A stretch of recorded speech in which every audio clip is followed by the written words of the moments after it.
Welcome to top story.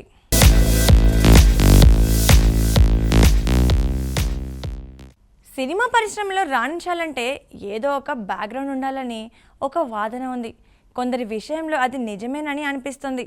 రామ్గా cinema రంగప్రవేశం చేసిన రామ్ పోతినేని పెద్దనాన్న రవికిషోర్ విజయవంతమైన నిర్మాతగా సినిమా పరిశ్రమలో కొనసాగుతున్నారు. వారి తమ్ముడు కొడుకైన రామ్ తొలి సినిమా నుంచి వరుసగా బడా నిర్మాతలు తీశారు. వరుస విజయాలతో దూసుకు వెళ్తున్న రామ్ ప్రస్తుతం తన కెరియర్ను పునర్నిర్మించుకోవడానికి ప్రయత్నాలు చేస్తున్నాడు. ఈరోజు రామ్ బర్త్డే సందర్భంగా అతని సినిమా ప్రయాణం గురించి తెలుసుకుందాం.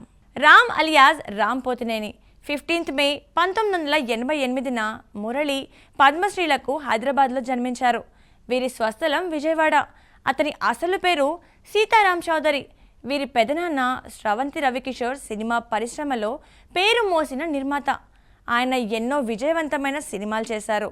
నటుడు శర్వానంద్ ఇతనికి దగ్గర బంధువు అవుతాడు. తమిళనాడులోని చెన్నైలో చెట్టినాడు విద్యాశ్రమం సెయింట్ జాన్ పాఠశాలలో విద్యాభ్యాసం చేశాడు.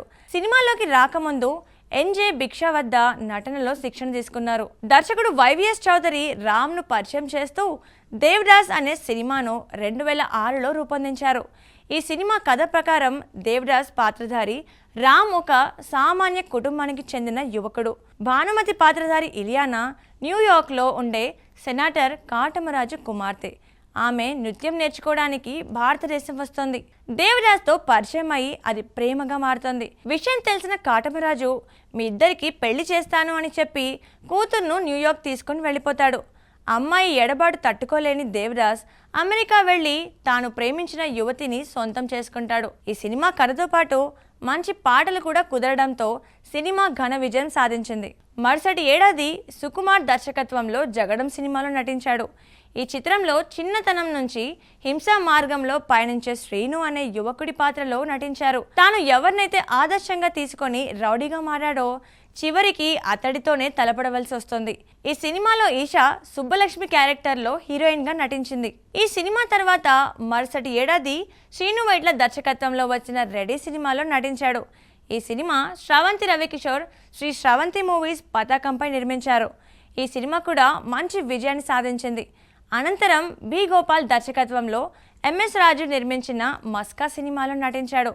ఈ సినిమా పెద్ద విజయం సాధించింది. ఈ సినిమా తొలి రోజున 2.25 లక్షలు వసూలు చేసింది. ఈ సినిమా తర్వాత ఎం శరవరణన్ దర్శకత్వంలో రూపొందిన ఈ cinema Sri Sravanthi Movies team తయారు చేసిన ఈ సినిమా కథలో గణేష్ పాత్రధారి రామ్ ఒక అనాథ అయి ఉంటూ నిరుపేదలకు సహాయం చేస్తుంటాడు.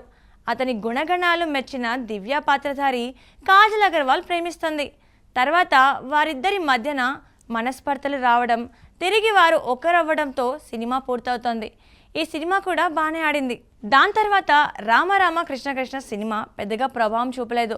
తదుపరి 2011లో సంతోష్ శ్రీనివాస్ దర్శకుడిగా శ్రీ సాయి గణేష్ ప్రొడక్షన్స్ పతాకంపై బెల్లంకొండ సురేష్ కందిరిగ సినిమాను రూపొందించారు. ఈ సినిమా వ్యాపారపరంగా మంచి విజయాన్ని సాధించింది. తర్వాత ఏడాది ఏ కరుణాకరణ్ దర్శకత్వంలో శ్రవంతి రవికిషోర్ ఎందుకంటే ప్రేమంట అనే సినిమాను రూపొందించారు. ఈ సినిమాలో బాధ్యతలు లేని అల్లరి కుర్రాడి పాత్ర పోషించాడు. ఇది ఒక విభిన్నమైన ప్రేమ కథ. మనిషి ఆత్మల మధ్య జరిగే మదనంతో రూపొందించిన వైవిధ్యమైన సినిమా. ఈ సినిమా పర్వాలేదనిపించింది. దీని తర్వాత శ్రీ వెంకటేశ్వర సినీ చిత్ర పతాకంపై భాస్కర్ దర్శకత్వంలో రూపొందిన ఒంగోలు గీత సినిమా రూపొందించారు. ఈ సినిమాలో రామ్ సరసన కృతి కర్బంద హీరోయిన్గా నటించింది. దీనికి జీవి ప్రకాష్ కుమార్ సంగీతాన్ని అందించారు. ఈ సినిమా ఓ మోస్తారుగా ఆడింది. 2013లో కె విజయ్ భాస్కర్ దర్శకుడిగా శ్రవంతి రవికిషోర్ సురేష్ ప్రొడక్షన్స్ పతాకంపై రూపొందించిన ఈ సినిమాలో రామ్ వెంకటేష్తో కలిసి మసాలా అనే సినిమాలో నటించారు. ఈ సినిమాకు మూలం హిందీలో వచ్చిన బోల్ బచ్చన్. సినిమాలో నటించిన నటీనటులకు మంచి పేరు వచ్చింది కానీ వ్యాపారపరంగా పెద్దగా విజయం సాధించలేదు. తర్వాత 2015లో మరినేని గోపిచంద్ దర్శకుడిగా పండగ చేసుకో సినిమా తీశారు. ఈ సినిమా పర్వాలేదనిపించింది. అదే సంవత్సరం శివం అనే సినిమాతో భారీ ఫ్లాప్ అందుకున్నారు. 2016లో కిషోర్ తిరుమల దర్శకత్వంలో నేను శైలజ సినిమాతో మరొక విజయాన్ని అందుకున్నారు. ఈ సినిమాలో రామ్ నటనకి మంచి మార్కులు పడ్డాయి. మళ్ళీ అదే సంవత్సరం హైపర్ అనే సినిమాతో ఓ మోస్తరు విజయం అందుకున్నారు. 2017లో కిషోర్ తిరుమల దర్శకత్వంలో ఉన్నది ఒకటే జిందగీ అనే సినిమాలో నటించారు.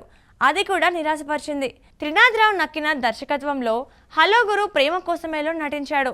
2019లో పూరి జగన్నాథ్ దర్శకత్వంలో స్మార్ట్ శంకర్ ఘన విజయం సాధించింది. తర్వాత లింగస్వామి దర్శకత్వం వహించిన ది వారియర్లో పోలీస్ అధికారి పాత్రలు నటించారు. ఈ చిత్రం విమర్శకుల నుంచి ప్రతికూల సమీక్షలను అందుకుంది. ఇంకా వాణిజ్యపరంగా ఘోరంగా విఫలమైంది. ఆ తర్వాత పోతినేని బోయపాటి శ్రీను దర్శకత్వం వహించిన స్కంద చిత్రంలో శ్రీలీల సరసన నటించారు. ఈ చిత్రం విమర్శకుల నుంచి మిశ్రమ సమీక్షలను అందుకుంది. ఆ తర్వాత ఆయన 2024లో విడుదలైన డబుల్ స్మార్ట్ చిత్రంలో నటించారు. రామ్ పోతినేని పలుమార్లు Hyderabad times most desirable men జాబితాలో చోటు సంపాదించారు.